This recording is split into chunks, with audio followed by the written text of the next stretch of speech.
সপ্তাহের নিত্যপণ্যের বাজার নিয়ে আরো জানাতে বরিশাল ও বগুড়া থেকে এই মুহূর্তে যোগ দিচ্ছেন সহকর্মীরা। প্রথমে যাচ্ছি বরিশালে, জানাবেন সহকর্মী আল আমিন। আল আমিন, বরিশালে আজকে বাজার দর কেমন দেখছেন? কোন কোন পণ্যের দাম ওঠানামা করছে?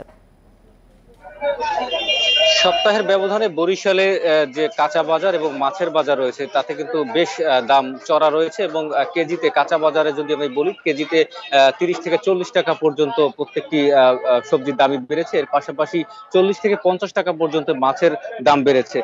সেক্ষেত্রে আমরা যেটি দেখেছি যে আসলে গত সপ্তাহে যে বাজার দর আমরা দেখেছিলাম তার সাথে কিন্তু এই সপ্তাহে কোনো মিল নেই। যেটি হচ্ছে যে আসলে কাঁচা মরিচ গত সপ্তাহে 200 থেকে 220 টাকা বিক্রি হলেও এই সপ্তাহে কিন্তু আমরা দেখছি যে 300 টাকা কেজি দরে বিক্রি হচ্ছে। যদি কাঁচা কলার কথা বলি, যে কাঁচা কলা কিন্তু গত সপ্তাহে 20 থেকে 30 টাকা হালি বিক্রি হয়েছে, আজকে কিন্তু সেই কাঁচা কলা কিন্তু 50 থেকে 60 টাকা হালিতে বিক্রি হচ্ছে। এমন একটি তফাৎ দেখে কিন্তু সাধারণ মানুষের মধ্যে কিন্তু একটি হতাশা বিরাজ করছে। যে শশা কিন্তু গত সপ্তাহে আমরা দেখেছিলাম 40 টাকা 50 টাকায় বিক্রি করতে, সেই শশা কিন্তু এই সপ্তাহে 70 থেকে 80 টাকায় বিক্রি করা হচ্ছে। সব মিলিয়ে কিন্তু আসলে কাঁচা বাজারের যে অবস্থা তাতে কিন্তু মানুষের মাথায় হাত এক প্রকার এটি বলাই যায়। সেক্ষেত্রে আমরা যেটি দেখছি যে আসলে বাজারে সকাল থেকে যে যেটি হয়েছে যে আসলে কাঁচামরিচ প্রকারভেদে আপনার 280 থেকে 300 টাকায় বিক্রি হচ্ছে, বেগুন 80 থেকে 100 টাকায় বিক্রি হচ্ছে, টমেটো 160 থেকে 180 টাকা দরে বিক্রি হচ্ছে, গাজর 180 টাকায় বিক্রি হচ্ছে, বরবটি 90 টাকা কেজি দরে বিক্রি হচ্ছে। অর্থাৎ 80, 90, 60 টাকার নিচে কিন্তু আসলে কোনো সবজি কিন্তু মিলছে না বাজারে।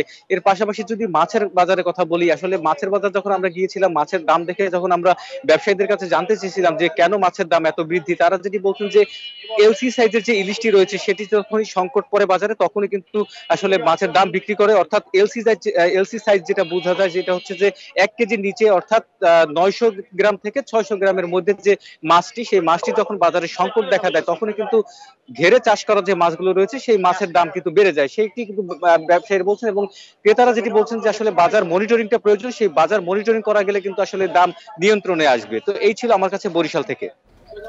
আপনি আমাদের সঙ্গে থাকুন। এইবার আমরা যাচ্ছি বগুড়াতে, সেখান থেকে জানাবেন সহকর্মী জজিব হোসেন। জজিব, বগুড়াতে আজকে বাজার দরের পরিস্থিতি কেমন দেখছেন?